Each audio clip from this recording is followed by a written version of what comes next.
When the HOA letter arrived demanding I pay fines for my supposedly abandoned property, I laughed. When I discovered my own sister had been telling the entire neighborhood I was in a nursing home with dementia, I stopped laughing. My lawyer said we should fight them in court immediately. I said no. Let them think they've won. At the final HOA meeting, I arrived with documents that made the board president's face drain of color as she read the first page. Before we jump back in, tell us where you're tuning in from. And if this story touches you, make sure you're subscribed because tomorrow I've saved something extra special for you. The citation was taped to my front door when I returned from my morning walk. Bright orange paper, official looking, with the Meadowbrook Estates Homeowners Association seal stamped across the top in navy blue ink. I peeled it off carefully, my reading glasses sliding down my nose as I tried to make sense of the words in the early September sunlight. Notice of violation. Property Code 47B. Abandoned residence. Fine assessed at $500, increasing by $250 per week until violation is remedied. Hearing scheduled for September 28 at 7 o'clock in the evening. I stood on my own front porch, keys dangling from my hand, staring at a piece of paper that claimed my house was abandoned. The house I'd lived in for 18 years. The house where I'd raised my daughter after my divorce. The house I'd walked out of 30 minutes earlier to get my daily exercise around the neighborhood lake. My name is Dorothy Sinclair, and at 61 years old, I'd thought I'd seen every variety of human foolishness. I'd worked as a high school mathematics teacher for 33 years before retiring, which meant I'd navigated teenage drama, administrative incompetence, and budget cuts that would make an accountant weep. I'd survived a contentious divorce from a man who decided his midlife crisis required a 24-year-old personal trainer named Amber. I'd put my daughter through college while managing on a teacher's salary and pride. But this was something new entirely. I unlocked my door and stepped into the cool interior of my home. Everything was exactly as I'd left it. My coffee cup sitting on the kitchen counter still half full. The newspaper spread across the breakfast table, folded to the crossword puzzle I'd been working on. My gardening gloves on the bench by the back door, waiting for me to finish weeding the rose garden this afternoon. Nothing about this house suggested abandonment. Nothing about it suggested anything other than a woman who'd stepped out for her daily constitutional and planned to return shortly, which was exactly what had happened. I picked up my phone and dialed my daughter, Claire, who lived 40 minutes away in the city. She was 32 now, working as a pharmaceutical sales representative, married to a decent man named Thomas who worked in financial consulting. We spoke every few days, and she visited at least twice a month for Sunday dinner. The call went to voicemail. Claire, it's your mother. Something very strange has happened. Call me when you get a chance, nothing urgent but definitely odd. I hung up and dialed my sister, Patricia, who lived just 6 blocks away in the same neighborhood. Patricia was 3 years younger than me at 58, though she'd spent enough money on cosmetic procedures that she could sometimes pass for early 50s in forgiving light. She'd married well twice, first to a dentist and then to a commercial real estate developer, and had the kind of lifestyle that included country club memberships and annual trips to European spas. Patricia answered on the second ring. Dorothy, I wasn't expecting to hear from you today. There was something odd in her voice, a careful quality that I couldn't quite identify. Well, I said, I've had a very odd morning. The HOA has apparently decided my house is abandoned and fined me $500. Silence on the other end. Then oh my, that does sound like a misunderstanding. A misunderstanding, I repeated. Pat, I literally walked out of my house this morning, walked around the lake, and came home to find this citation on my door. How does someone mistake an occupied house for an abandoned one? I couldn't say, Patricia said, and there was definitely something wrong with her tone now. Have you been keeping up with the yard work? Sometimes the HOA gets particular about appearances. My yard is immaculate, I said, feeling my temper start to rise. You know how I am about the garden. I spent 3 hours last weekend trimming the hedges and edging the flower beds. Well, perhaps you should just go to the hearing and explain the situation. I'm sure it will all get sorted out. We talked for a few more minutes, but Patricia seemed distracted, eager to end the call. When I hung up, I had the distinct impression that my sister knew more about this situation than she was saying. I made myself a fresh cup of coffee and sat down at the kitchen table to read the citation more carefully. The language was formal, full of whereas and hereby and in accordance with, but the basic message was clear. The HOA board had determined that my property showed signs of abandonment, including but not limited to accumulated mail, lack of visible occupancy, failure to maintain regular residence patterns, and absence of vehicle movement. Accumulated mail was absurd. I checked my mailbox every single day. Lack of visible occupancy was equally ridiculous. I was visibly occupying my house right now. Failure to maintain regular residence patterns, what did that even mean? An absence of vehicle movement, well, that one was actually somewhat accurate. My car had been in the shop for the past 2 weeks getting the transmission repaired, but I'd arranged for a loaner vehicle which I'd been driving regularly. I pulled out my laptop and opened my email, searching for the name of the HOA board president. It took me a moment to remember because the board had new leadership as of 6 months ago.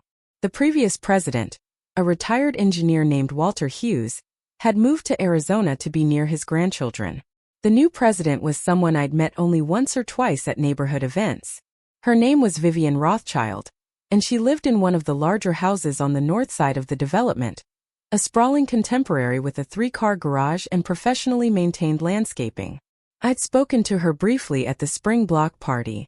She was perhaps 55, impeccably dressed, with a kind of confidence that came from never having been told no about anything that mattered. I composed a careful email explaining that there had obviously been some mistake, that I was very much in residence and had been for 18 years, and that I would appreciate if the citation could be withdrawn and the fine cancelled.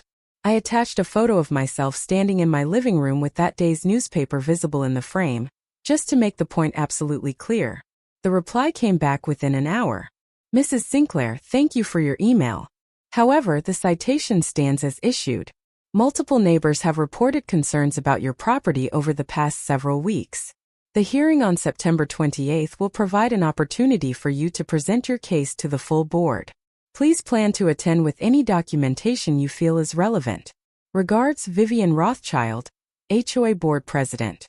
Multiple neighbors had reported concerns about my property over the past several weeks. I set down my coffee cup very carefully, because my hands had started to shake with something that felt like anger but was edged with genuine confusion. What neighbors? What concerns? I'd lived on Sycamore Lane for nearly 2 decades. I knew everyone on my street. The Jeffersons next door were a retired couple who brought me vegetables from their garden every summer. The Chens across the street had teenage twins who mowed my lawn when I was busy with end-of-year grading, back before I retired. The Patels 3 houses down always waved when I walked past on my morning routes. Who among them would report my house as abandoned when they could clearly see me coming and going every single day? I decided to do some investigating of my own. I changed into presentable clothes, dark slacks and a crisp white blouse, and walked down to the Jeffersons' house. Margaret Jefferson answered the door with her usual warm smile, though it faltered slightly when she saw my expression. Dorothy, is everything all right? I held up the orange citation.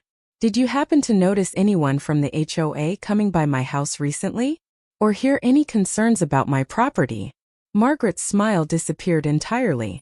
She glanced back into her house, then stepped out onto the porch and pulled the door mostly closed behind her. Dorothy, I don't know how to say this exactly.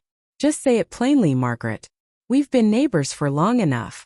She took a deep breath. There's been talk about you. Your sister Patricia has been telling people that you're not well, that you've been having memory problems, and that the family is making arrangements for you to move into assisted living. The world tilted slightly. I gripped the porch railing to steady myself. Patricia said what? She's been quite concerned apparently. She told several of us that you've been found wandering the neighborhood confused, that you've been forgetting to eat, that you sometimes don't recognize where you are.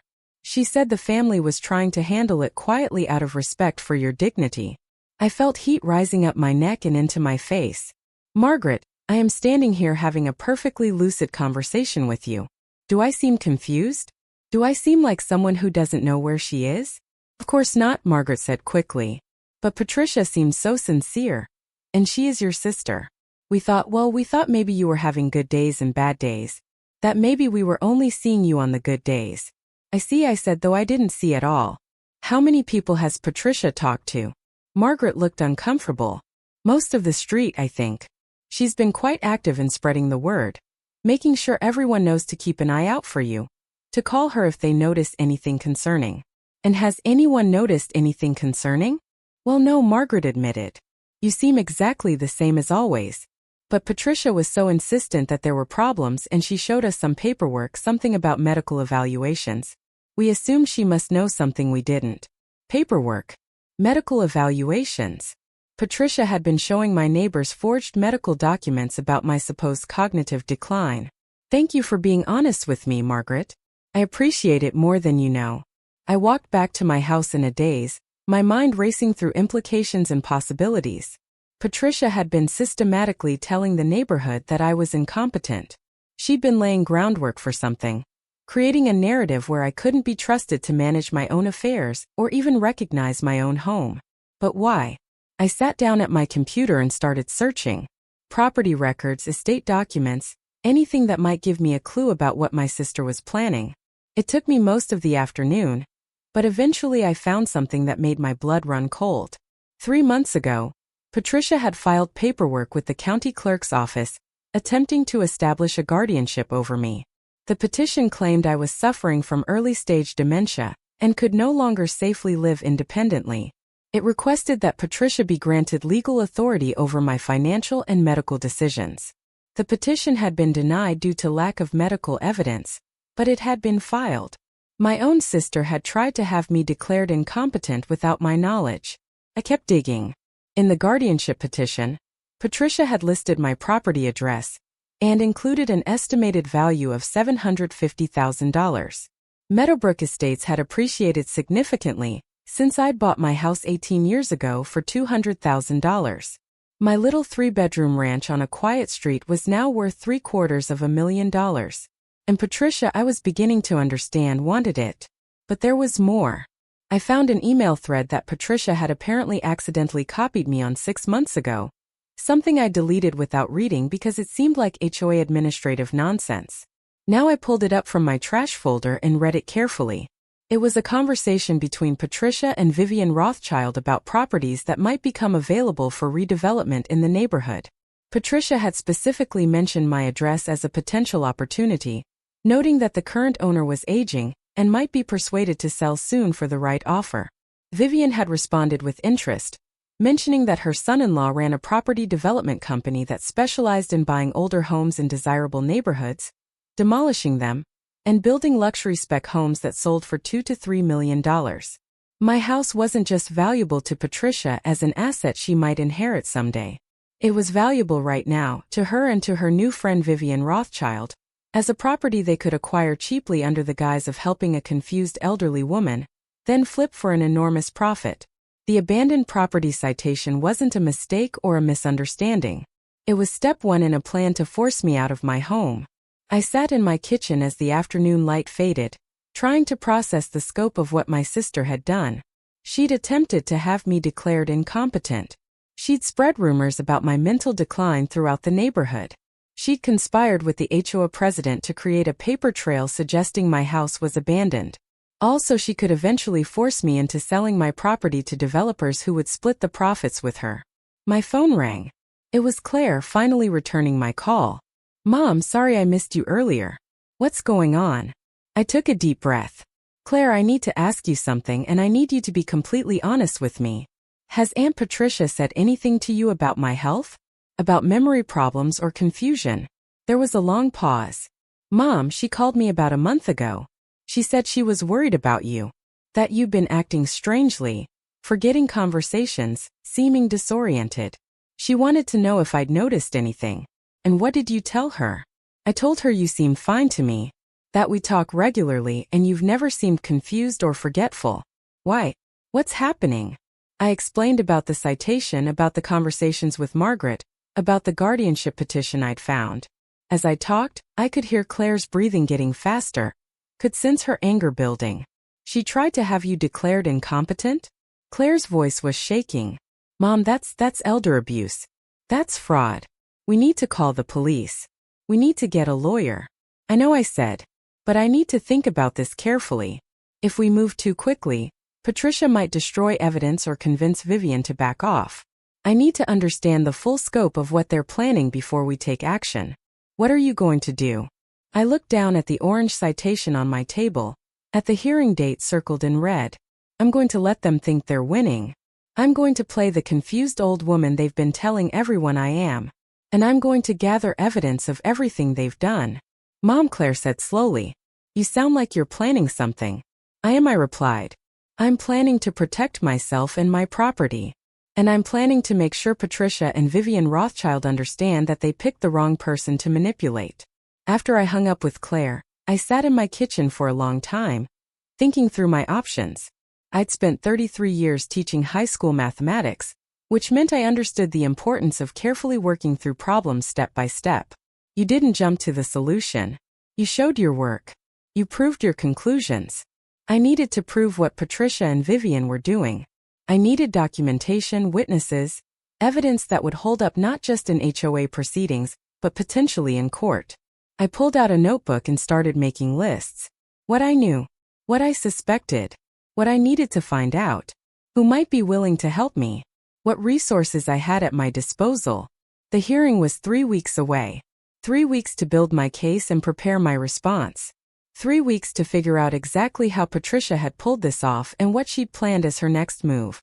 But there was something else I needed to do first. I needed to find out who else was involved in this scheme, because I didn't believe Patricia had orchestrated this alone. She'd never been particularly clever or organized.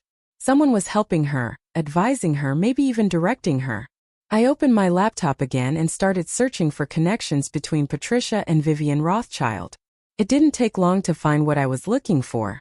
5 months ago, Patricia had joined the Meadowbrook Estate's social committee, the same committee that Vivian chaired. They'd been working together on neighborhood events, committee meetings, planning sessions.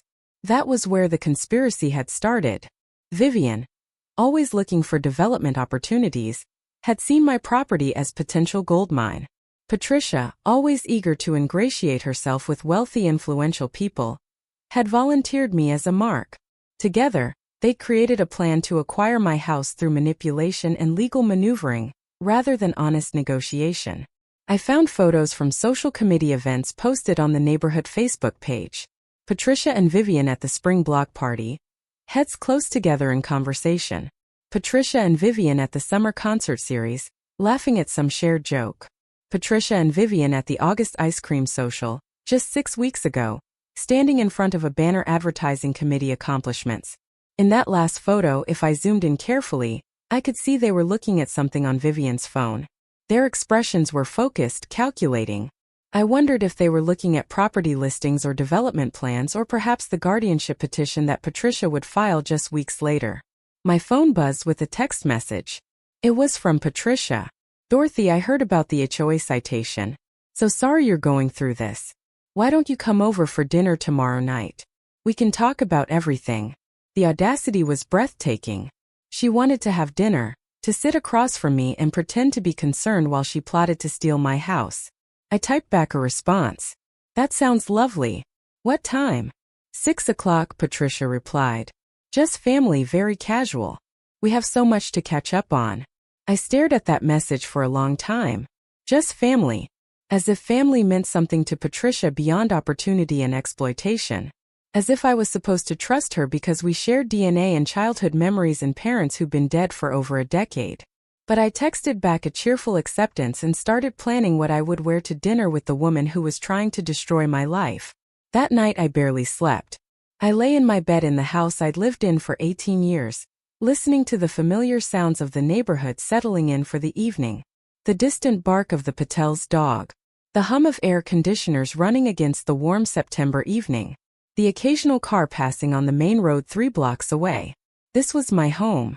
I'd chosen the paint colors on these walls. I'd planted every bush and flower in the garden. I'd replaced the roof and updated the kitchen and refinished the hardwood floors. I'd celebrated birthdays here and mourned losses here, and built a life here after my marriage fell apart. Patricia wanted to take all of that away from me. Not because she needed the money, she was comfortably wealthy from her own marriages. Not because I was actually incompetent or in danger, but because she saw an opportunity for profit and decided my well-being was less important than her bank account. The next morning, I drove to the county courthouse and filed a request for copies of all documents related to Patricia's guardianship petition. The clerk, a efficient woman named Rosa who recognized me from my years of teaching her son, recognized me immediately. "Mrs. Sinclair," she said warmly. "How are you? Diego talks about your algebra class all the time. Says you were the best teacher he ever had." "I'm well, Rosa, thank you. Though I'm dealing with some family legal matters that have me a bit concerned." Her expression shifted to professional sympathy. I pulled up the guardianship file. This was denied pretty quickly. The judge noted there was no medical evidence supporting the claims of incompetence. Were there any other documents filed? Any follow-up attempts? Rosa clicked through screens on her computer. "Not for guardianship, no. But let me check something else." She typed rapidly, her brow furrowing. "Huh, that's interesting. What is?" "There's a power of attorney document filed 2 months ago. It grants Patricia Sinclair Chun authority over financial and medical decisions for Dorothy Elizabeth Sinclair." I felt my heart stop. That's me. But I never signed a power of attorney. Rosa looked up at me, her expression troubled. "Mrs. Sinclair, this document has your signature notarized and everything. Are you saying you didn't sign it?" "I never signed anything. I didn't even know it existed until right now." Rosa printed out a copy and handed it to me. The signature on the bottom of the page looked like mine, close enough to pass casual inspection. But I knew my own handwriting, knew the particular way I formed my capital letters, the slight leftward slant of my script. This was a forgery, a skilled one, but definitely not genuine. "I need to report this," I said. "This is fraud. You should contact the district attorney's office." Rosa wrote down a name and number on a sticky note. "Ask for Detective Marcus Webb in the fraud division. He's good, thorough. He'll take this seriously." I left the courthouse with the forged power of attorney document in my purse, and a growing sense of just how far Patricia had been willing to go. She hadn't just spread rumors or filed false petitions. She'd forged legal documents, created paperwork that gave her control over my entire life. With that power of attorney in place, Patricia could access my bank accounts, sell my property, make medical decisions on my behalf. She could have me institutionalized against my will if she claimed I was a danger to myself. She could dismantle my entire existence and I would have no legal standing to stop her. Except she'd made one crucial mistake. She'd done all of this while I was still perfectly competent, still able to recognize what was happening and fight back. If she'd waited until I actually developed dementia or serious health problems, her plan might have worked. But she'd gotten greedy, moved too fast, and now I had evidence of her fraud. I called Detective Webb from my car in the courthouse parking lot. He agreed to meet with me that afternoon at 3 o'clock. I spent the intervening hours going through every financial document I could find, checking my bank statements and credit reports for any signs that Patricia had already started using the forged power of attorney. Everything seemed normal so far, but I knew that could change at any moment. I called my bank and placed a fraud alert on all my accounts. I contacted my investment advisor and notified him that any requests supposedly from me should be verified through a phone call, using our agreed-upon security questions. I changed all my online passwords and set up two-factor authentication on everything from my email to my utility accounts. By the time I met with Detective Webb, I had a folder full of documentation. The forged power of attorney, the denied guardianship petition, screenshots of the emails between Patricia and Vivian about redevelopment opportunities, the HOA citation, a written statement from Margaret Jefferson about Patricia's campaign to convince neighbors I was mentally incompetent. Detective Webb was perhaps 45, with graying hair and the patient, methodical manner of someone who'd seen too much human cruelty to be shocked by anything. He listened to my entire story without interrupting, taking detailed notes and occasionally asking clarifying questions. When I finished, he sat back in his chair and studied me carefully. "Mrs. Sinclair, I have to tell you, this is one of the more elaborate elder fraud schemes I've encountered. Your sister has been very thorough in creating a paper trail that supports her narrative. But it's all false," I said. "I'm not incompetent. I never signed that power of attorney. She's manufacturing evidence to steal my property. I believe you, and will investigate thoroughly.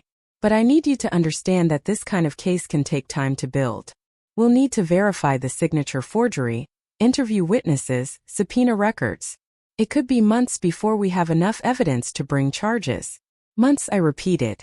"Detective Webb, the HOA hearing is in 3 weeks. If Patricia and her friend on the board successfully paint me as an incompetent abandoned property owner, they could force a sale before your investigation is complete. Then you need to win that hearing, he said simply. Document everything. Record conversations if Virginia law allows it, which it does with single-party consent. Gather witnesses who can testify to your competence. And whatever you do, don't let them know you're on to them. If Patricia realizes you've figured out her scheme, she might accelerate her plans or destroy evidence. I left the police station feeling both validated and terrified. I was right about what Patricia was doing, but I was also racing against multiple clocks. The HOA hearing. The criminal investigation. Whatever Patricia's next move might be. That evening, I dressed carefully for dinner at Patricia's house. Conservative slacks and a cardigan, minimal makeup, my gray hair pulled back in a simple bun. I wanted to look like the confused elderly woman Patricia had been describing to the neighborhood. I wanted her to think her plan was working. Patricia's house was everything mine wasn't. Where I had comfortable simplicity, she had calculated luxury. The foyer alone was larger than my living room, with marble floors that probably cost more than my annual retirement income, and a crystal chandelier that caught the evening light and scattered it into 1,000 prismatic fragments across the walls. My brother-in-law Richard greeted me at the door with the kind of embrace that suggested warmth while delivering none. He was Patricia's second husband, a man who'd made his fortune buying strip malls and office parks, and then leasing them to businesses desperate enough to pay his premium rates. At 63, he'd maintained the physique of someone who paid a personal trainer handsomely, and the tan of someone who spent more time on golf courses than in offices. "Dorothy, so good to see you," he said, his voice carrying that particular tone people use when they're speaking to someone they believe is mentally diminished. Patricia's in the kitchen putting the finishing touches on dinner. "Can I get you something to drink? Wine? Sparkling water?" "Water would be lovely," I said, deliberately fumbling with my purse strap and letting my keys drop to the marble floor. Richard rushed to pick them up, exchanging a quick glance with Patricia, who'd emerged from the kitchen wrapped in an apron that probably cost more than my entire outfit. "Dorothy," Patricia exclaimed, coming over to kiss my cheek. "I'm so glad you could make it. Come sit down in the living room. Dinner will be ready in just a few minutes." The living room was a showcase of wealth and taste, or at least what interior designers convinced wealthy people was taste. Everything matched too perfectly. The throw pillows coordinating with the drapes coordinating with the area rug in shades of cream and gold and subtle taupe. There wasn't a single personal item visible. No family photos or collected treasures or books that had actually been read. It looked like a hotel lobby designed to impress rather than a home meant to be lived in. Patricia settled into the armchair across from me, while Richard disappeared to get my water. Her expression was arranged into concern, but I could see the calculation behind her eyes. She was assessing me, looking for signs of the incompetence she'd been advertising to the neighborhood. "So," she said, leaning forward with exaggerated sympathy, "tell me what happened with this HOA business." I was so surprised when I heard. I let my hand shake slightly as I reached for the tissue box on the side table, a nice touch that I'd practiced earlier. "It's all very confusing, Patricia. They're saying my house is abandoned, but I don't understand how that's possible. I'm living there." "Of course you are," Patricia said soothingly. "Though Dorothy, and please don't take this the wrong way, but have you been spending much time there lately? Sometimes when we're getting older, we don't realize how much time we're spending away from home." I frowned, playing confused. Away from home? Where would I be going? "Well," Patricia glanced toward the kitchen where Richard had disappeared. "You know, just out and about. Running errands, visiting friends. Sometimes the days can blur together and we lose track of time." I let that sit for a moment, watching her watch me. She was probing, trying to see if I actually was as confused as she'd been telling people. "I think I would remember if I was away from my house for extended periods," I said slowly. "Though I suppose you're right that the days do seem to go by quickly at my age." Patricia's expression brightened slightly, encouraged by what she interpreted as agreement. "Exactly. And Dorothy, I've been meaning to talk to you about something. Richard and I have been thinking that maybe it's time we looked at some alternative living arrangements for you. Nothing drastic, just exploring options that might be easier to manage than a whole house." Alternative living arrangements. She wasn't even bothering to be subtle about it. "What kind of alternatives?" "Well, there are some lovely senior communities in the area. Places where you wouldn't have to worry about maintenance or yard work or dealing with HOA issues. Places with activities and social opportunities, meal plans, medical staff on site. You'd have your own apartment but with support when you need it. Richard returned with my water in a crystal glass, setting it down on a coaster before settling onto the sofa beside Patricia. We've actually taken the liberty of researching a few options, he said. There's a place called Heritage Gardens that we think would be perfect for you. They have availability in their assisted living wing. Assisted living, I repeated, letting my voice quaver just slightly. But I don't need assistance. I'm managing fine on my own. Patricia reached over and patted my hand. Of course you are, dear. But wouldn't it be nice not to have to manage? To have someone else handle all those daily responsibilities? You've worked hard your whole life. You deserve to relax and let others take care of things. What would happen to my house? Richard and Patricia exchanged a look, quick and loaded with meaning. Well, Patricia said carefully, we would help you sell it, of course. The market is very strong right now. You could get an excellent price and use that money to pay for your care at Heritage Gardens. You'd be set for years. I see, I said quietly. And who would handle the sale? We would, naturally, Richard said. As family, we want to make sure you get fair value and that the process goes smoothly. Patricia already has power of attorney, so she can manage all the legal details. You wouldn't have to worry about any of it. So they thought the forged power of attorney was legitimate and enforceable. They thought they already had control over my finances and property. I took a sip of water to buy time, trying to keep my expression confused rather than furious. I don't remember signing a power of attorney, I said. Oh, you did, Patricia assured me quickly. A few months ago when you were having that spell. Don't you remember? We met with a notary and took care of all the paperwork. A spell. She was building the narrative even now, creating a false memory of incompetence that she could reference later. What kind of spell? You were feeling very disoriented that day, Patricia said. You called me quite upset because you couldn't remember how to work your coffee maker. I came over and found you very confused, so we decided it was a good time to put some legal protections in place. Just in case. I stared at her, marveling at the smoothness of the lie. She'd thought through every detail, created a complete backstory for events that had never happened. I don't remember that at all. That's exactly why we needed to do it, dear. The memory problems have been getting worse. We're all very worried about you. Richard cleared his throat. Dorothy, there's something else we need to discuss. The HOA hearing in 3 weeks.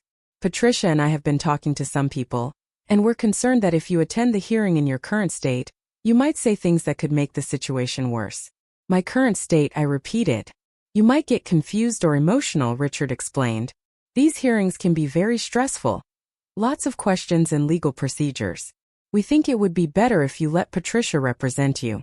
She can explain about your health situation and negotiate a settlement with the board.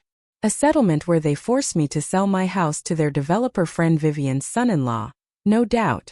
That's very thoughtful of you both, but I think I should attend. It is my house after all. Patricia's smile tightened almost imperceptibly. Of course, if you feel up to it. But Dorothy, you should know that the board president, Vivian Rothschild, is a good friend of mine. She's very concerned about the situation. If you antagonize her or seem unstable at the hearing, it could make everything much more difficult. There it was, the implicit threat. Play along with their narrative of my incompetence or face consequences from Patricia's ally, who controlled the HOA board. I let my shoulders slump as if discouraged. I suppose you know best. You've always been better at handling these sorts of official matters. The relief on both their faces was almost comical. That's very wise, Dorothy, Richard said. We'll take care of everything. You don't need to worry about a thing. Dinner was served in their formal dining room at a table that could have seated 12 but held only the 3 of us. Patricia had made salmon, roasted vegetables, and some kind of grain salad that she assured me was very healthy for seniors. Throughout the meal, she and Richard maintained a steady stream of conversation about people I didn't know and events I hadn't attended, occasionally pausing to explain something to me, as if I were a child who needed help following adult conversation. I played my role perfectly. I asked questions that seemed slightly off topic. I lost track of a story Patricia was telling about her book club. I picked up my fork with my left hand even though I was right-handed, then switched halfway through as if just noticing the awkwardness. Every small action was calculated to reinforce the image of mild cognitive decline. After dinner, Richard excused himself to take a phone call, leaving Patricia and me alone with coffee in the living room. This was what I'd been waiting for. A chance to probe more deeply into her plans without Richard's watchful presence. "Patricia," I said, setting down my coffee cup with an exaggerated care that suggested I was afraid I might spill it. "Can I ask you something?" "Of course, anything." "Why are you really doing this?" Her expression didn't change, but something flickered in her eyes. "Doing what, dear?" "All of this. The concern about my house, the talk about assisted living, the power of attorney I don't remember signing. I may be getting older, but I'm not completely oblivious. You want something." For a long moment, Patricia just looked at me, and I could see her recalculating, trying to decide how much I actually understood. Then she smiled, and it was perhaps the first genuine smile I'd seen from her all evening. It was cold. "Dorothy," she said slowly, "you've lived in that house for 18 years. You bought it after the divorce when property was cheap, and you scraped together a down payment on a teacher's salary. Do you have any idea what it's worth now?" $750,000, I said. "Give or take. Try $825,000. I had it appraised last month. The market has been exceptional, and your location is prime. That's a corner lot on a quiet street in one of the best neighborhoods in the county. And you want to sell it." Patricia leaned back in her chair, her posture relaxing now that we were apparently being honest with each other.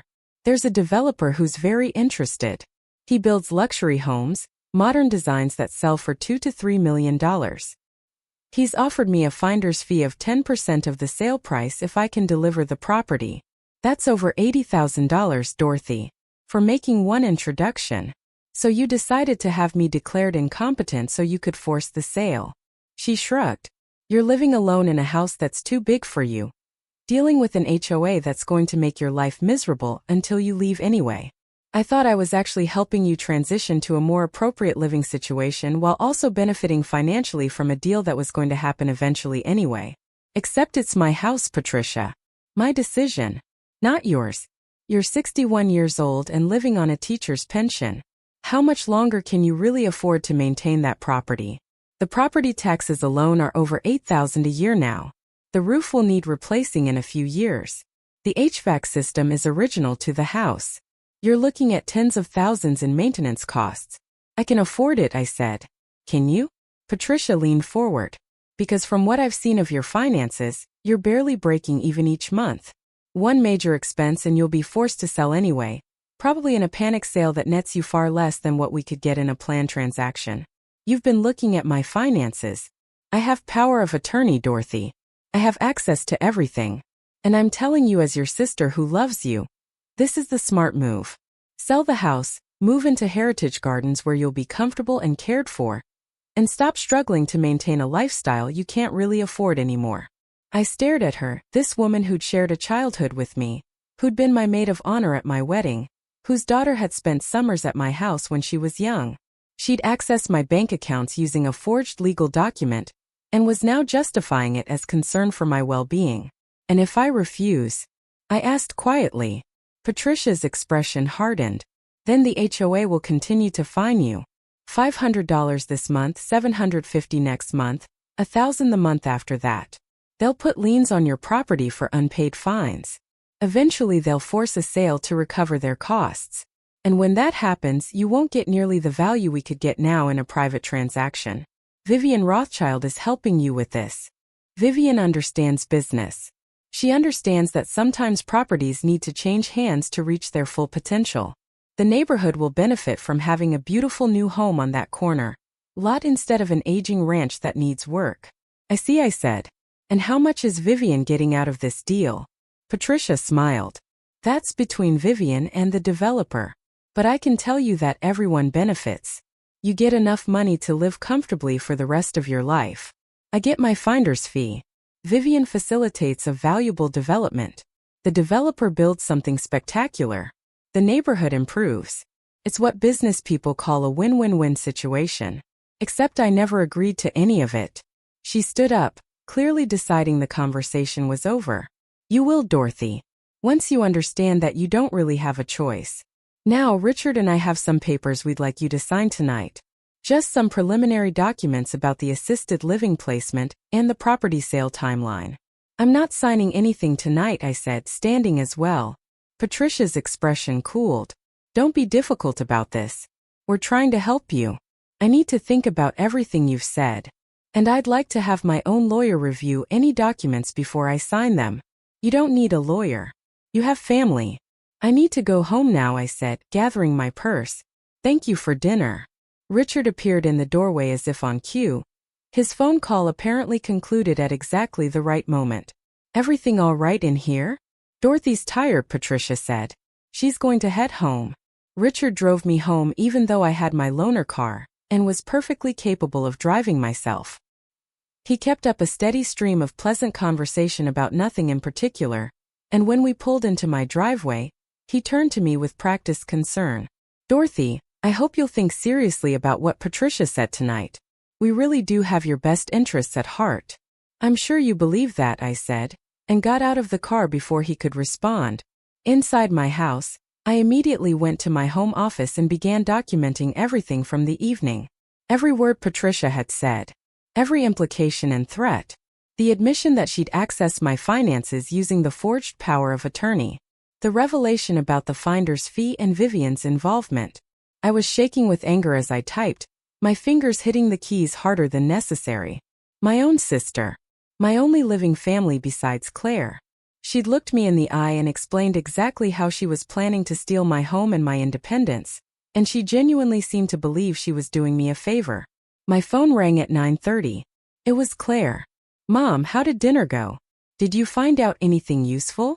I told her everything, watching through my window as lights came on in houses up and down the street. Normal people living normal lives. Unaware that their neighbor was fighting a battle against family betrayal and institutional corruption. Claire's voice was tight with fury when I finished. She actually admitted all of that to you? Just laid out the whole scheme? I think she believes I'm either too confused to understand what she's really saying or too weak to fight back. She sees me as an obstacle to be managed, not a person whose rights matter. What are you going to do? I'm going to build my case, I said. I have 3 weeks until the hearing. 3 weeks to gather evidence, line up witnesses, and prove to the HOA board that I'm not incompetent and my property isn't abandoned. And then I'm going to make sure Patricia and Vivian face consequences for what they've tried to do. Do you need me to come stay with you? I can take time off work. Not yet, but I might need you at the hearing. Having you there, visibly competent and supportive, will help counter the narrative Patricia's been spreading. After we hung up, I sat in Floyd's No in my office and looked around at the life I'd built here. The bookshelf full of math textbooks and mystery novels. The desk where I'd graded thousands of homework assignments and tests. The window that looked out onto the garden I'd planted and tended. The walls I'd painted a soft sage green because I liked how the color changed in different light. This was mine. I'd earned it, paid for it, made it into a home. And I wasn't going to let Patricia take it away because she saw an opportunity for profit. The next morning, I began implementing the plan I'd been forming. First stop was my bank, where I met with the manager who'd helped me refinance my mortgage 3 years ago. His name was Stephen Chan, no relation to my neighbors across the street, and he'd always treated me with professional respect. Mr. Chan, I said, settling into the chair across from his desk. I have a situation I need your help with. I explained about the forged power of attorney, carefully not mentioning names yet. His expression grew increasingly concerned as I talked. Mrs. Sinclair, this is very serious. If someone is using fraudulent documents to access your accounts, we need to take immediate action. Can you check to see if there have been any attempts to access my accounts using power of attorney credentials?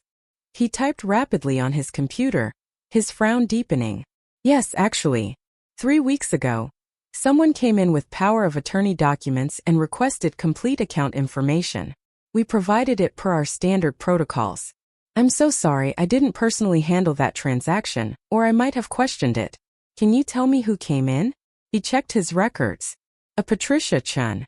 She presented what appeared to be valid power of attorney documents and proper identification. The staff member who helped her had no reason to suspect anything irregular. I need that power of attorney revoked immediately, I said. And I need a fraud investigation opened. I have evidence that the documents were forged. Stephen Chan nodded grimly. I'll start the paperwork right now. And Mrs. Sinclair, I'd recommend you consider pressing criminal charges. This is bank fraud in addition to the forgery. Detective Webb is already investigating, I assured him. But any cooperation your bank can provide would be helpful. My next stop was my doctor's office. I'd been seeing Dr. Raymond Patel for 15 years. Ever since I moved to the neighborhood. He was one of my neighbor's sons, the one who'd gone to medical school and opened a family practice nearby. When I called and explained I needed an urgent appointment regarding a legal matter, his receptionist squeezed me in that afternoon. Dr. Patel listened to my story with increasing outrage. Mrs. Sinclair, Dorothy, this is unconscionable. You're one of the healthiest 61-year-olds in my practice. Your last cognitive screening was completely normal. There is absolutely no medical basis for claims of dementia or incompetence. I need that in writing, I said. An official statement that I can present at the HOA hearing and provide to the detective investigating the fraud.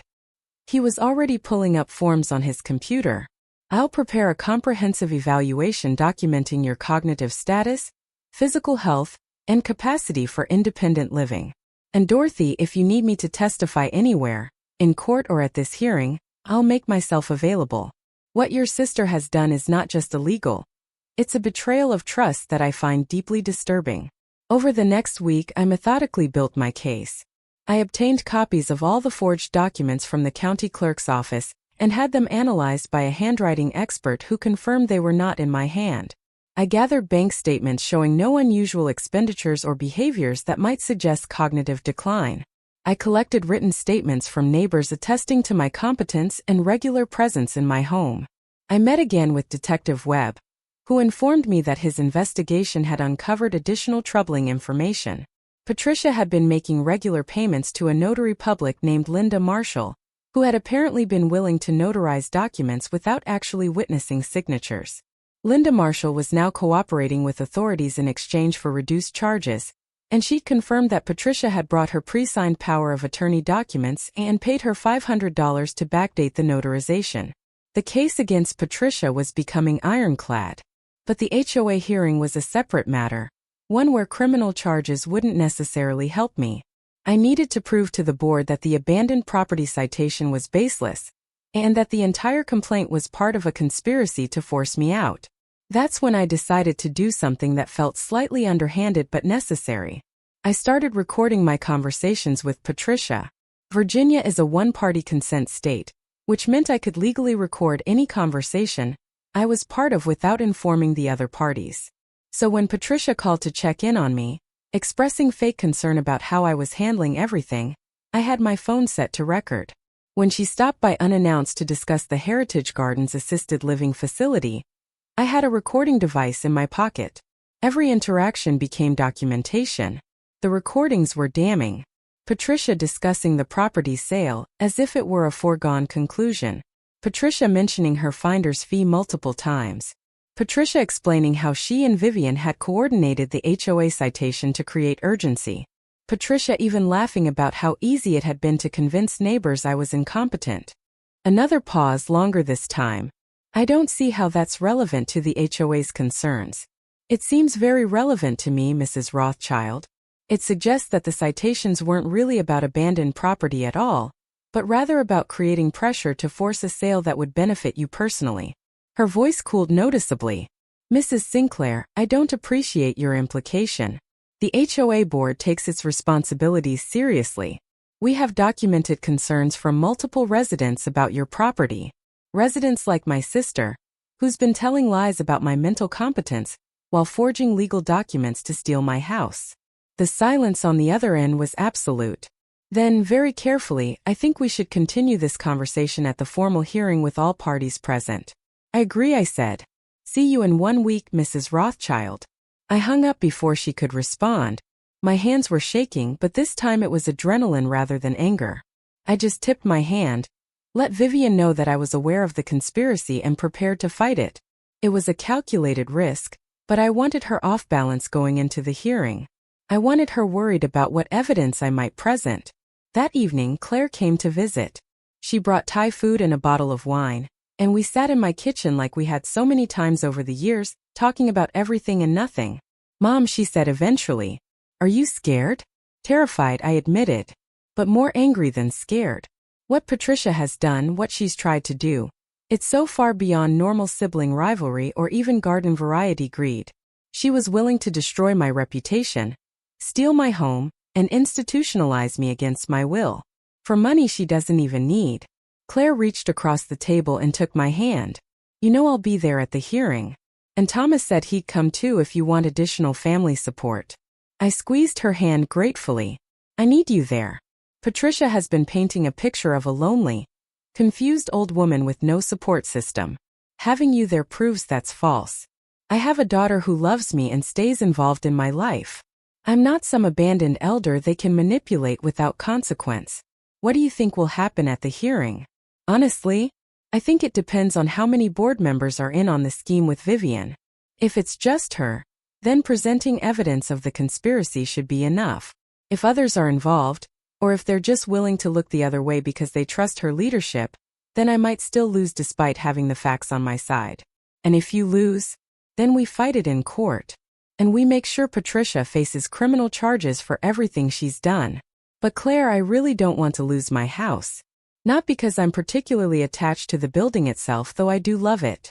But because letting them win this way would set a precedent. It would tell every HOA board and every greedy family member that they can get away with this kind of manipulation if they're just persistent enough. The week before the hearing crawled by. I prepared my presentation obsessively, organizing documents into logical sections, creating a timeline of events, practicing what I would say. I met with an attorney specializing in HOA disputes, who reviewed my evidence and agreed to attend the hearing as my counsel. His name was Marcus Liu, and he'd handled hundreds of HOA cases over his 20-year career. After reviewing everything I'd gathered, he leaned back in his chair and shook his head with something like admiration. Mrs. Sinclair, in all my years of practice, I've never seen someone build a case this thoroughly without legal training. You've documented everything, obtained expert opinions, gathered witness statements, even recorded conversations. This is better evidence than most lawyers would compile. I taught mathematics for 33 years, Mr. Liu. I know how to show my work and prove my conclusions. He smiled. Then let's go prove them to the HOA board. But I should warn you, even with overwhelming evidence on our side, board politics can be unpredictable. Be prepared for them to try to table the decision, call for additional review, anything to avoid making a ruling that might expose them to liability. What should I do if they try that? Push back. Politely but firmly insist on a resolution. You've complied with their process, attended their hearing, presented your evidence. They need to make a decision, not punt it down the road indefinitely. The night before the hearing, I couldn't sleep. I lay in bed watching shadows move across my ceiling, thinking about everything that had led to this moment. Patricia's betrayal, Vivian's corruption, the forged documents and manufactured evidence and systematic campaign to paint me as incompetent. But the most valuable piece of evidence came from an unexpected source. Margaret Jefferson from next door knocked on my door one afternoon carrying a covered dish and a worried expression. Dorothy, she said, I made you some lasagna. I thought you might need comfort food right now. I invited her in, touched by the gesture. As we sat in my kitchen, she kept glancing around as if checking to make sure we were alone. There's something I need to tell you, she said finally. Something I should have told you sooner, but I wasn't sure if it was my place. Go ahead, Margaret. I appreciate your honesty. 3 months ago, Patricia came to our house for book club. We host it once a month, just a few neighbors. Patricia brought wine and seemed very friendly, more social than she usually is. At one point, she pulled me aside and asked if I'd noticed anything odd about you. What did she ask specifically? Margaret shifted uncomfortably. She asked if you ever seemed confused or disoriented. If you ever forgot our conversations or repeated yourself. If you ever appeared to be wandering without a clear purpose. I told her no, that you seemed perfectly fine to me. But then she said something strange. What? She said that sometimes people hide their problems, especially people who are proud and independent. She said you'd been diagnosed with early dementia but were in denial about it. She showed me what she said was a doctor's report confirming the diagnosis. I felt my anger rising but kept my voice calm. Did you keep the report? Or remember any details about it? Margaret nodded and pulled out her phone. I took a photo of it because something felt off. I teach high school science, Dorothy. I know how to recognize official medical documents. This one looked almost right, but there were small things that seemed wrong. The formatting wasn't quite standard. The doctor's name didn't match any physicians I could find in our area. She showed me the photo. It was a forgery, and not even a particularly good one. The letterhead was for a neurologist named Dr. Marcus Weinstein, who supposedly practiced in Sacramento.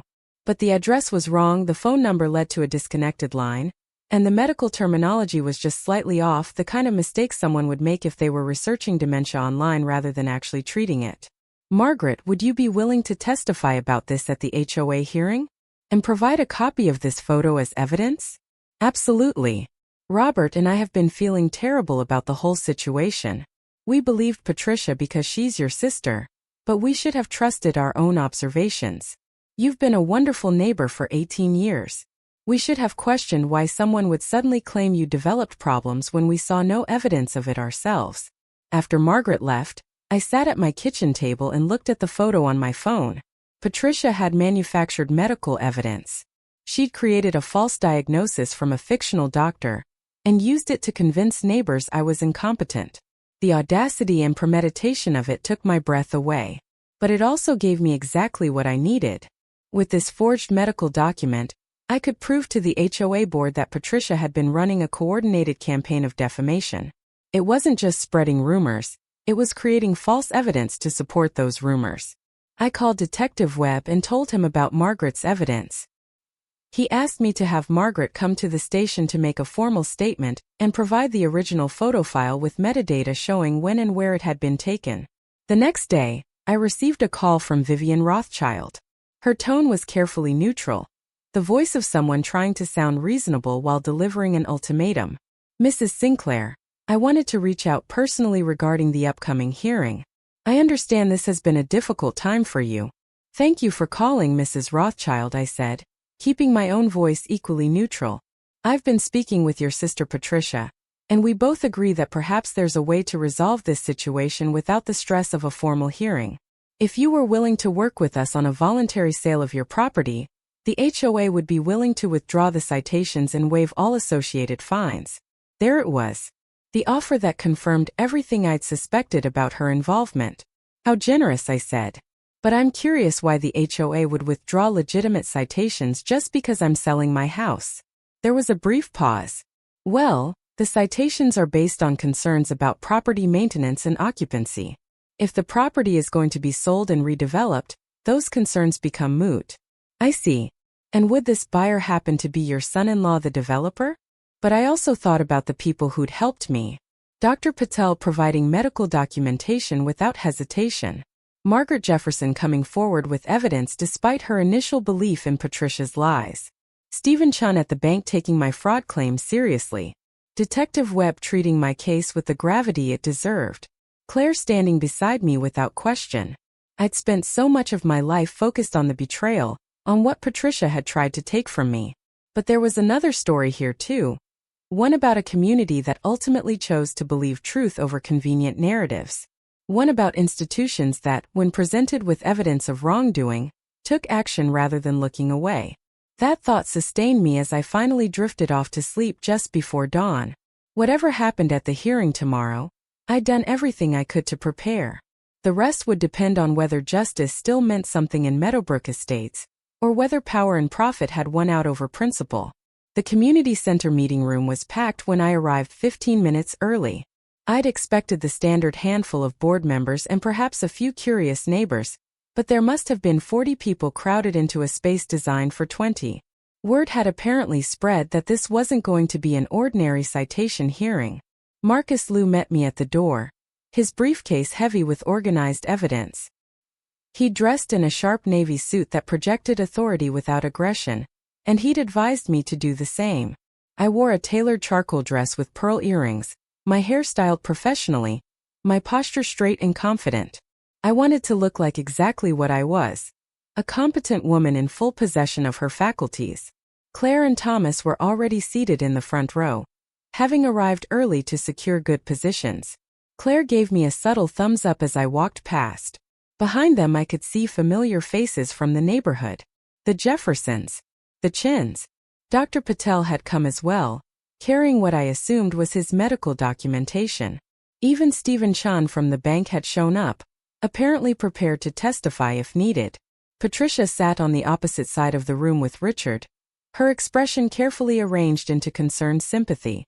She dressed conservatively as well, projecting the image of a devoted sister worried about a troubled sibling. She caught my eye and gave me a small wave, as if we were still on the same team. Vivian Rothschild sat at the head table with 4 other board members I recognized by sight but didn't know well. She wore an expensive cream-colored suit and diamond earrings that caught the fluorescent light. As people settled into seats and the murmur of conversation filled the room, she shuffled papers with theatrical importance, the picture of administrative competence. At exactly 7 o'clock, Vivian called the meeting to order with a sharp rap of her gavel. Good evening, everyone. Thank you for attending tonight's special hearing regarding property citation number 47B against Mrs. Dorothy Sinclair of 23 Sycamore Lane. Mrs. Sinclair, you've been cited for maintaining an abandoned property in violation of Meadowbrook Estates community standards. Do you have representation tonight? I do, I said clearly. Marcus Liu stood beside me. This is my attorney, Mr. Marcus Liu. Very well. Mrs. Sinclair, you'll have an opportunity to respond to the citation after the board presents its evidence. Does the board wish to present first? We do, Vivian said. Over the past 6 weeks, this board has received multiple reports from concerned residents regarding Mrs. Sinclair's property. These reports indicate prolonged absence from the residence, accumulation of mail and newspapers, lack of property maintenance, and general signs of abandonment. Marcus Liu's pen was already moving across his legal pad, noting each claim for rebuttal. I kept my expression neutral, though my heart was racing. One board member, a man named Douglas Wright, who I vaguely remembered as someone's retired accountant husband, raised his hand. Mrs. Rothschild, could you specify which residents filed these reports? And do we have them in writing? Vivian hesitated for just a fraction of a second. The reports were made verbally to me as board president. I documented them in the board's complaint log, which is standard procedure. But you don't have signed statements from the complainants? Marcus Liu asked mildly. That's not required under our bylaws, Vivian replied sharply.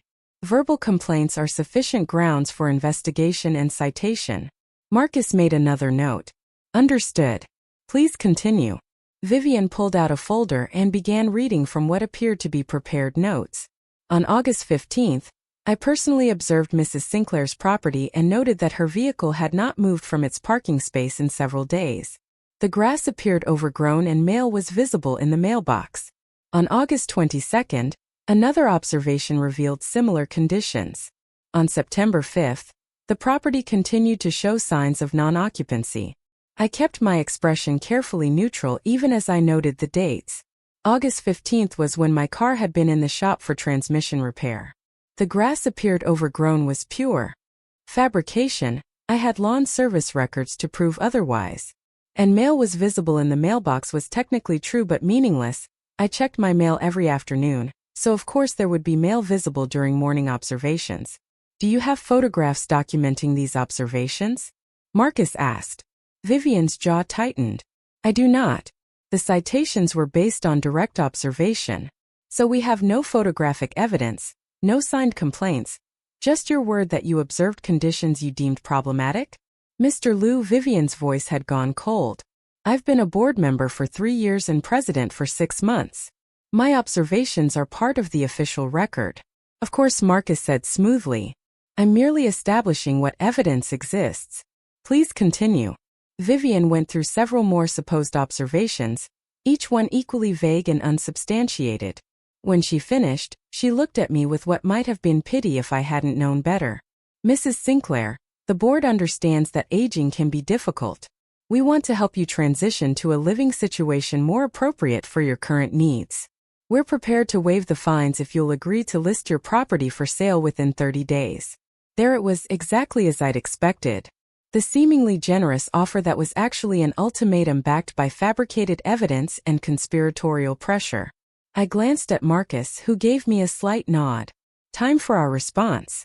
"Thank you for that offer, Mrs. Rothschild," I said, standing up.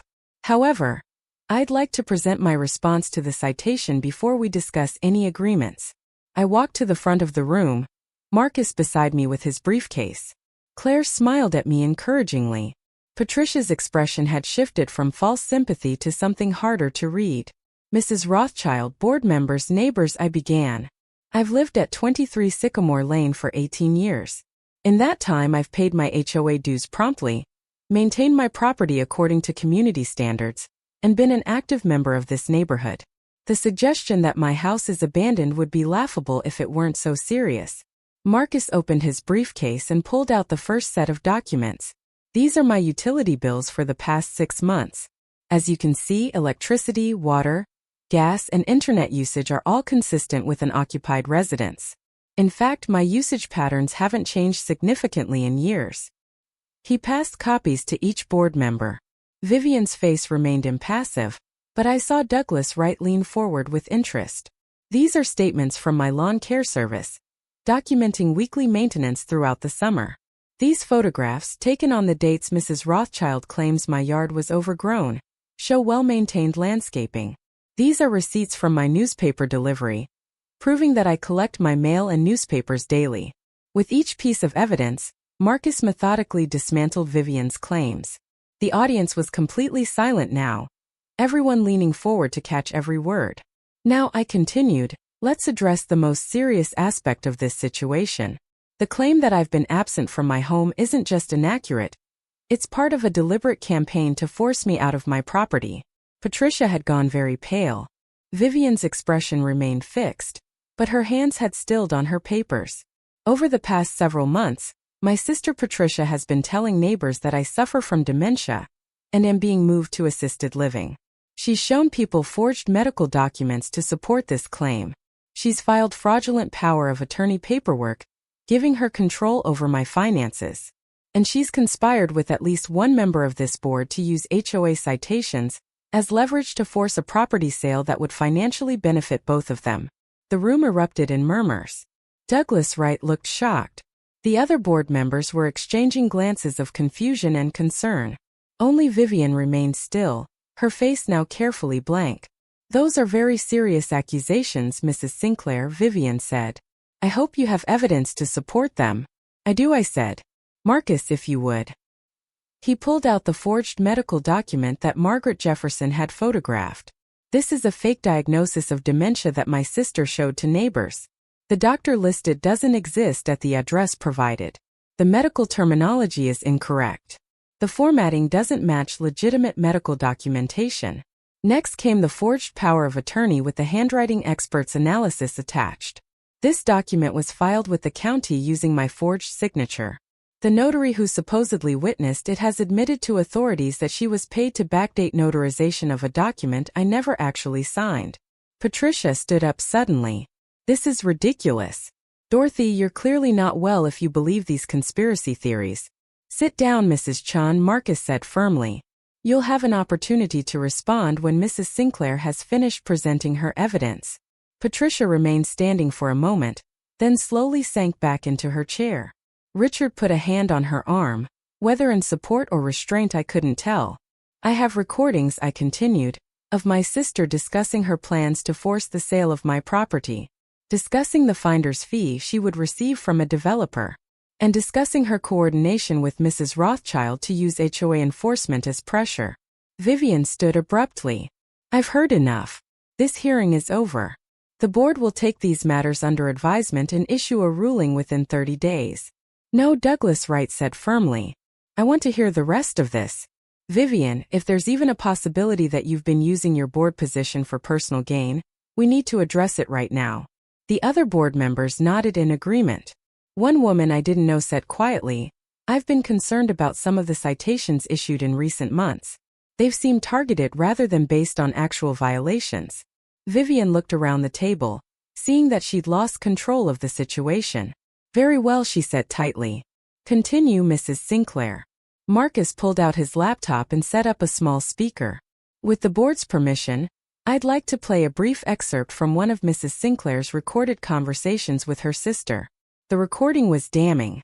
Patricia's voice, clear and unmistakable, discussing the $825,000 value of my property, the developer who would build luxury homes, the finder's fee she'd been promised, and most damaging of all, her statement that Vivian understands business and knows how to facilitate valuable developments. When the recording ended, the silence was absolute. Patricia's face had gone from pale to gray. Vivian sat frozen, her carefully maintained composure finally cracking. I have statements from my doctor certifying that I have no cognitive impairment whatsoever, I said quietly. I have bank records showing that someone used fraudulent power of attorney documents to access my financial information. I have witness statements from neighbors attesting to my regular presence in my home. And I have evidence that this entire citation was manufactured as part of a scheme to force me to sell my property at below market value to benefit my sister, and at least one member of this board. Douglas Wright was staring at Vivian with something like horror. How long has this been going on? There's no this, Vivian said, but her voice lacked conviction. Mrs. Sinclair is clearly experiencing some kind of paranoid episode. I have the email exchanges between you and my sister discussing my property as a redevelopment opportunity, I said. I have your phone records showing regular contact over the past 6 months. And I have a witness who will testify that you offered to withdraw the citation if I agreed to a voluntary sale to your son-in-law's development company. The other board members were now openly staring at Vivian. One of them, a woman named Sandra, said slowly, Vivian, is any of this true? Vivian looked around the table, calculating her options and finding none of them good. I may have had some preliminary discussions with Mrs. Chun about potential property opportunities, but that doesn't mean I issued improper citations. You called me 6 days ago, I said. You offered to withdraw the citation and waive all fines if I agreed to sell within 30 days. That conversation is also recorded. Marcus played that recording too. Vivian's voice offering the deal. My careful questions establishing her connection to the developer. Her admission that if the property were sold and redeveloped, the HOA's concerns would become moot. When it ended, Douglas Wright stood up. I'm calling for an immediate vote to rescind the citation against Mrs. Sinclair, and to suspend Mrs. Rothschild from her position as board president pending a full investigation. The vote was unanimous among the 4 board members not named Vivian Rothschild. Vivian sat rigid in her chair as her position, her authority, and her scheme all collapsed around her. Patricia had started crying at some point, quiet tears running down her carefully made-up face. Richard had moved away from her slightly, as if already distancing himself from the fallout. Mrs. Sinclair, Douglas Wright said formally, on behalf of the Meadowbrook Estates HOA board, I apologize for the improper citation issued against your property. The citation is rescinded, all fines are waived, and we will be conducting a comprehensive review of all citations issued during Mrs. Rothschild's tenure as president. Thank you, I said quietly. As people began standing, preparing to leave, Patricia suddenly crossed the room toward me. Dorothy, please, we need to talk about this privately. I'm your sister. You stopped being my sister when you forged my signature on legal documents, I said. When you told the neighborhood I had dementia. When you tried to steal my home. I have a daughter who loves me and stands by me. I don't need a sister who sees me as nothing more than a source of profit. Patricia opened her mouth to respond, but Claire stepped between us. I think you should leave now, Aunt Patricia. You've done enough damage. Detective Webb was waiting outside the community center when we emerged. He'd been listening from the back of the room, and he approached Patricia and Richard with professional courtesy and handcuffs. Patricia Chun, you're under arrest for forgery, fraud, and attempted exploitation of a vulnerable adult. You have the right to remain silent. As Patricia was led away, still crying, still insisting it had all been a misunderstanding, I felt Claire's arm around my shoulders. Mom, are you okay? I am, I said, and realized it was true. I was more than okay. I was free. 3 months later, I sat in my garden on a cool December morning, drinking coffee and watching the sunrise paint the sky in shades of gold and pink. The roses had finished blooming for the season, but the structure of the garden remained beautiful even in its winter dormancy. Patricia had been charged with multiple counts of fraud and forgery. She'd pleaded guilty in exchange for probation and a substantial fine, though the criminal record would follow her forever. Richard had filed for divorce. apparently deciding that his social standing was more important than marital loyalty. Vivian Rothschild had resigned from the HOA board in disgrace. The board's investigation had uncovered 2 other properties where she'd used her position to pressure owners into sales that benefited her family's development business. She was facing civil suits from multiple homeowners and criminal investigation for corruption and abuse of office. The forged power of attorney had been officially voided. My bank had implemented new verification procedures for power of attorney claims. And I'd established a trust with Claire as successor trustee, ensuring that if I ever did need help managing my affairs, it would be someone I could trust. But more than the legal victories, something else had shifted. The neighborhood rallied around me in the weeks after the hearing. Margaret Jefferson organized a welcoming committee to make sure I never felt isolated or vulnerable again. Dr. Patel stopped by regularly, just to check in as a neighbor rather than a doctor. Even people I'd only known casually went out of their way to include me in activities and conversations. I'd started volunteering at the senior center, teaching mathematics to older adults who wanted to sharpen their minds or learn new skills. I joined a book club and a gardening society. I'd reconnected with old teaching colleagues and made plans for the future that extended far beyond simply defending my right to stay in my home. Claire visited every Sunday for dinner, just as she always had. But now Thomas came too, and they'd started bringing their golden retriever puppy, who loved playing in my backyard. We'd begun talking about holidays and traditions, about the life we would continue building together in this house that was mine and would someday be hers. My phone buzzed with a text message. It was from Claire. "Big news, Mom. Can we come over tonight instead of Sunday? Important to tell you in person. The baby." I'd been wondering when they would start trying. I smiled and texted back my enthusiastic agreement, already mentally planning what I would make for dinner. As I sat there in the morning quiet, I thought about how close I'd come to losing all of this. My home, my independence, my dignity. If I'd been just a little less observant, a little more trusting, a little more willing to believe that my sister had my best interests at heart, Patricia's plan might have worked. But I'd taught mathematics for 33 years. I knew how to recognize when the numbers didn't add up. I knew how to question assumptions and prove conclusions. And I knew that the most elegant solutions were often the simplest ones. Staying true to yourself and refusing to accept someone else's false narrative about your life. The sunrise finished painting the sky and settled into the bright clarity of morning. I finished my coffee and went inside to start my day, walking through rooms that were mine, living a life that was mine, making choices that were mine. Dorothy Sinclair, 61 years old, retired mathematics teacher, homeowner, mother and soon-to-be grandmother, survivor of family betrayal and institutional corruption, and still standing, still strong, still exactly where I belonged. Up next, you've got 2 more standout stories right on your screen. If this one hit the mark, you won't want to pass these up. Just click and check them out.